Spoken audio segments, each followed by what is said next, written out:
What's up, Diablo 4 players? So in Season 6, these are the skills that you definitely want to revisit or look at to make your build even more powerful. I would say for about 90% of the players, these are definitely going to be skills that you want to actually try to fit into your build for Season 6. I'll go through every class, but keep in mind, sometimes you may learn things from other classes, even if you don't play that class, which we'll talk about. So for starters, let's go ahead and go over one of the major changes in Season 6, and that is some skills have actually been changed, and so we'll go over those changes.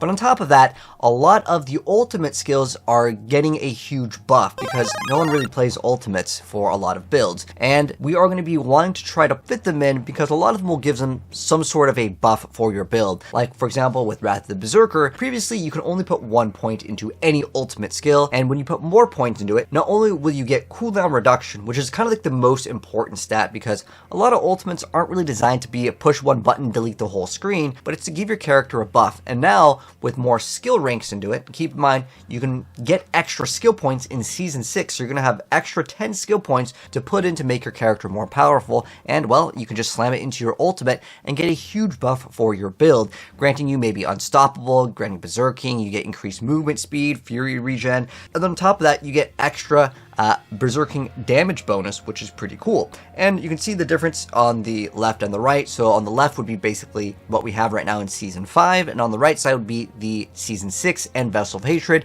You're getting a decent chunk of cooldown, but it's not just cooldown. So for example, with Barbarian over here, keep in mind that you cannot run 2 ultimates. I just kind of made a skill bar so I can just mouse over it easier. But if we do put more points into, let's say, we wanted to play Call of the Ancients, I can go ahead and put more points into this, and you will see that the skill will actually not only give us cooldown reduction, but on top of that, we are also getting the bonuses of the damage. Now, most of the time though, you're not really playing, again, the ultimate to just push one button, delete the whole screen at the moment, but who knows, maybe someone will figure out a build. There are a lot of multipliers specifically on Rogue for like crazy 3 to like 700% ultimate damage. When you factor in a lot of these things, it could actually lead towards builds because remember, you have things like Harlequin that can give you plus ranks to all of the skills, so you may want to consider trying those things out. But I mainly wanted to make this video to go over like skills that you definitely want to play. Whether you want to play Call of the Ancients or Wrath of Berserker, it's going to be excellent for the next upcoming season because we basically just get more cooldown reduction. And when you can upkeep, your unstoppable or all these, bonuses, your build is going to be a lot stronger. So for starters with Barbarian, I would say the skills that you definitely want to add in is like Rallying Cry. This way you can get some extra movement speed, regen, and on top of that, you get a lot of these bonuses when you have a shout up. On top of that, there's awesome glyphs like Martial, which will really help out with your other skills, giving you extra cooldown reduction, whether that's damage or other utility for like some sort of life regen.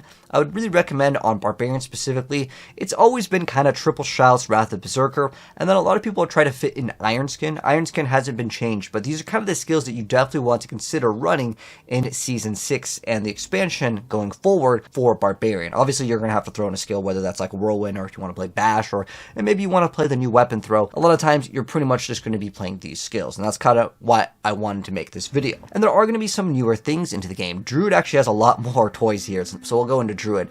And I kind of want to make this video basically highlighting some of the newer updates for certain classes. So Druid, you're definitely going to be wanting to run Cataclysm. So Cataclysm, we get extra cooldown reduction, which is great. And then on top of that, we have the new Minoric Ring. So this can give us up to 100x damage. You've seen this in pretty much every one of my Druid builds and a lot of other content creator builds. We're all running this thing because it can give you so much damage. Plus again, because you can put more ranks into this, that means you get more damage with Cataclysm, which it actually doesn't do that bad damage. And then on top of that, you also get that cooldown reduction when you put more points into it. There's actually a newer skill that you can throw into any build, and if you have any extra slots, depending on what Druid build you plan to play, the brand new Stoneburst skill can be activated automatically. You don't have to hold it down if you want to get the value off of it. Yes, it can get more damage, but you can fit this into a lot of builds because there is a new aspect over here where Stoneburst causes enemies to take up to 50x increased damage from your other skills. So if you're running maybe Intercom, or if you're running some other skill that was kind of a filler, like again, Intercom, maybe Edge Masters or something like that,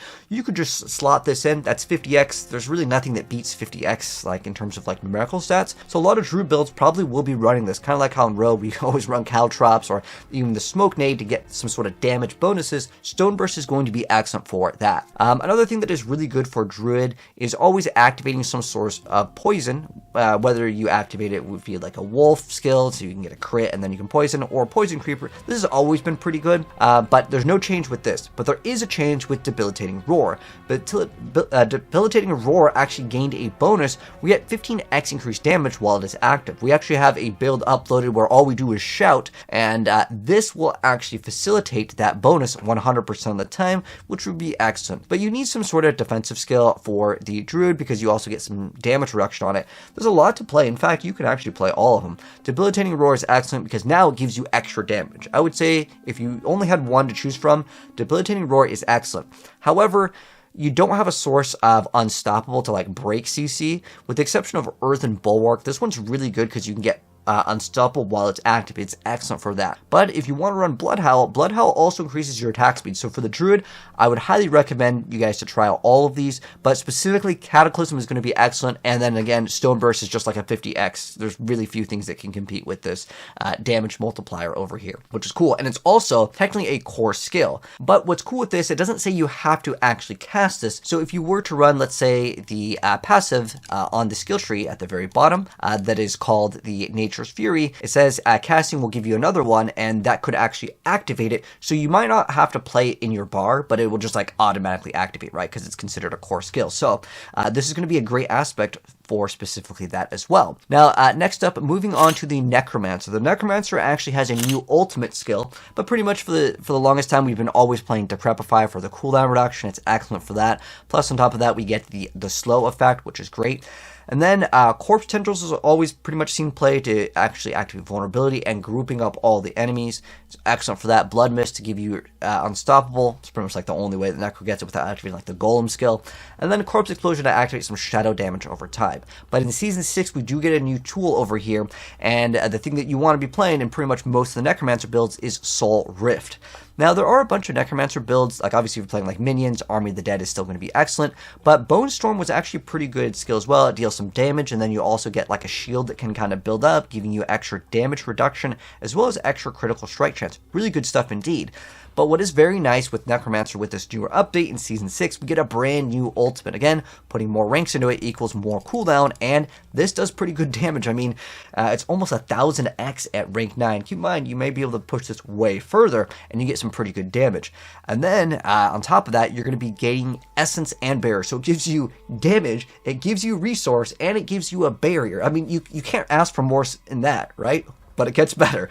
So on top of that, you're going to be able to absorb these souls, and it's going to increase your damage. So it does get better. Not only do you get to deal damage, get resources, and get survivability, you also get even more damage, and then it gets even better because it's like, okay, it's also just going to make enemies vulnerable, which is awesome because then you don't have to play a Cursed Touch or rely on Corpse Tendrils for the vulnerability. This is a big quality of life for Necromancer. They basically just won the lottery with this brand new skill in Season 6 and the expansion.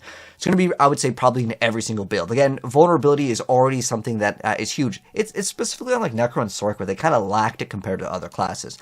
Next up, though, we're going to go into Rogue, and I was like really excited to see what Rogue changes have added in terms of the skills. There's going to be a lot more passives, but I wanted to focus this video on specifically the skills. But as far as Rogue goes, we're still kind of playing Caltrops. We're still playing Smoke Grenade against the bosses. Pretty much the elites or the bosses, you activate this, and it's going to be up pretty much immediately again. As far as it goes with the ultimates, though, just like all the other classes, you can get extra cooldown.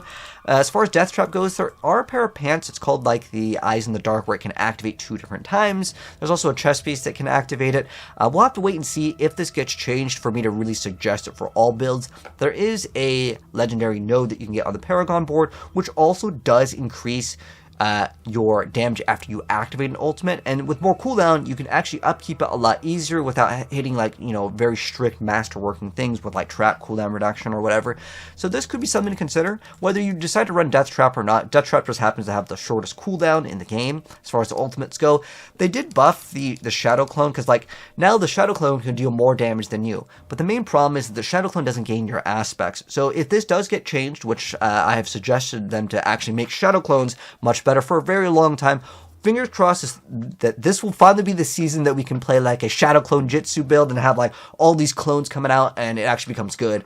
But, you know, I'm just going to say that this is up in the air as far as it actually being good. But again, it does more damage than technically you with this, and then you can get another 20% damage over there. So you can see we can get 128% with 9 ranks. Obviously, again, you can maybe even go further with this because you can add, you know, ultimate damage. There's a lot of ultimate damage in the Rogue. There is the Hakan amulet that can give you crazy amounts.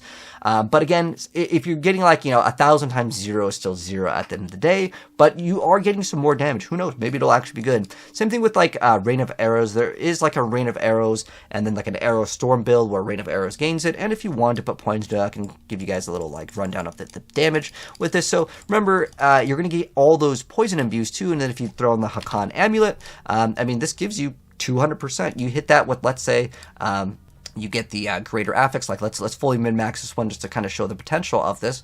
I mean, it's a lot of ultimate damage, man. I mean, look at that. 540% just with that, and then we throw on top of that the Eyes in the Dark pants, which could also give us a lot. Let me go ahead and actually show this one fully because I want to show you guys that there is potential with this, but I wouldn't say that this is going to be for every build that would require you to run specifically like Eyes in the Dark because we don't know if it's going to be actually good or not. So there's also Flicker Step. Flicker Step can give you crazy amounts of ultimate damage as well. Let's say we get this, and then our ultimate damage with all of these numbers combined maybe can finally make a good variant. Let's say this build over here. So we have 9 ranks over it, and you can see as we put in more points, and remember this activates 2 times, and then we have the Wave of Arrows casting 2 times as well. So there is even more potential with this to deal even more damage over here. And remember with Hakan, you're going to get, I mean, look at all these numbers. We have 500 over here. We have another 540. We have another 540 ultimate damage. So all of this is going to maybe add up once we put more into the base skill.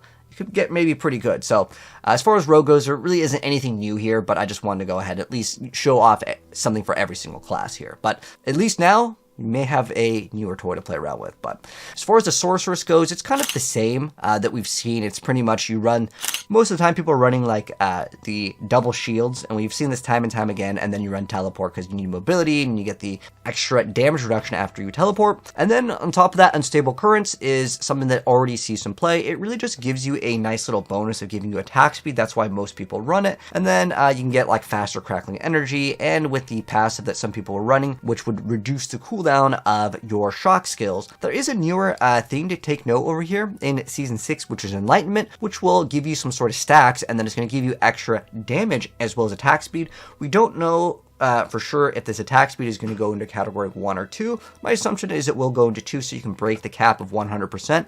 But this is something to consider as well. To just run Unstable Currents in more builds now, because again, if I was to throw in Harlequin and get even more cooldown reduction, this is like without masterworking and stuff, but now we're at 50 seconds versus like, I believe 70 is the default for Unstable, so it's a lot more realistic, and usually you're going to run the Tal Rasha Ring, but it depends on your build what you can slot in. But Unstable Currents is still pretty much one of the only good ultimates, considering these don't really have incredible scaling. Again, you can try maybe with Flicker Step, but there are just much better skills in general most of the time as far as damage goes, even though this is like a 460x. I mean, let's go ahead and put some extra points in it just so you guys can see some numbers here.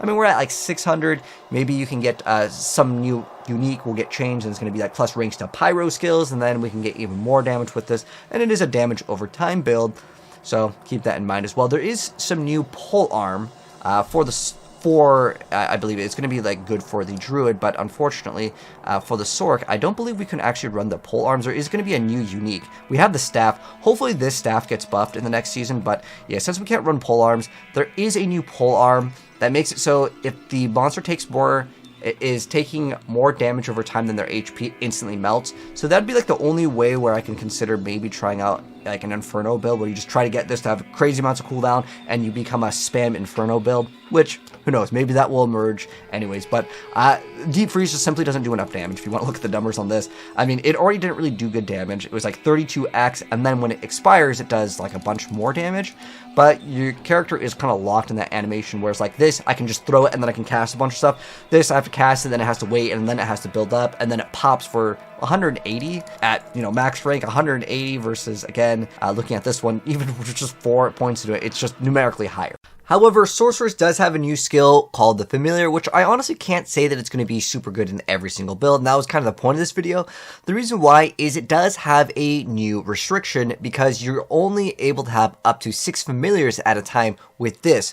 But on top of playing one of the best builds in the game, which is the Lightning Spear Frozen Orb build, there is now a cap on how many conjurations you can actually have. So you're only allowed to have 30. Now, most people that are average players probably won't really push past this, but it is something to take into consideration as you want more of the lightning spears because that is your big source of damage.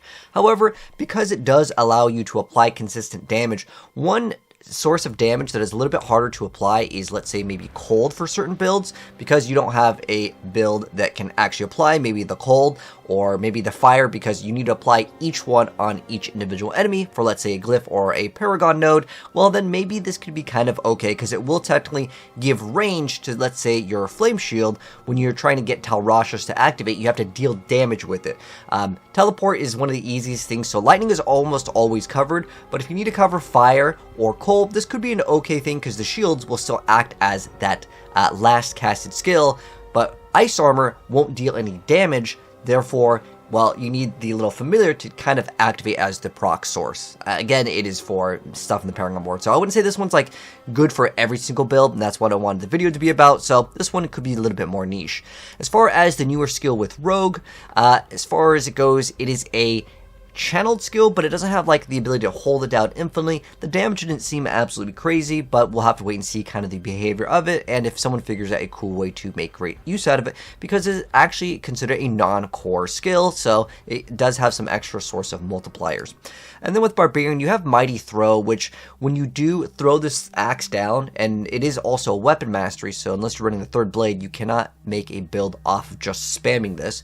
But what it does do is there is a modifier where it does give you some sort of bonus. So if it's thrown out, it's going to, I guess, last, I believe, for 4.02 seconds, at least at this rank here, which means that while it's thrown out, you're going to get 25% increased attack speed. Right now, the best build for Barbarian is definitely going to be the Whirlwind variant, so attack speed isn't really a huge thing to consider in most builds unless you're running on Dariel's, which is actually getting nerfed in Season 6. So pretty much what it comes down to, if you're playing the Druid, that's going to be a skill that you could definitely make use out of, and if you're playing Necromancer. The rest of the 3 new skills, well, they're not going to be as, I would say, slottable in. But that's going to go ahead and wrap up the video as far as what I could recommend you guys to play in Season 6 or take a look at for pretty much majority of builds. But let me know your thoughts. If I missed out on anything, definitely let me know down below, and we'll be getting the gameplay later today of the new season. But if you guys haven't seen what's out there yet, check the pin. There's a bunch of other videos that went over a bunch of the other things, but I'll get you guys gameplay builds of Season 6 very, very soon. But take care, and I'll catch you guys in the next video. Peace out.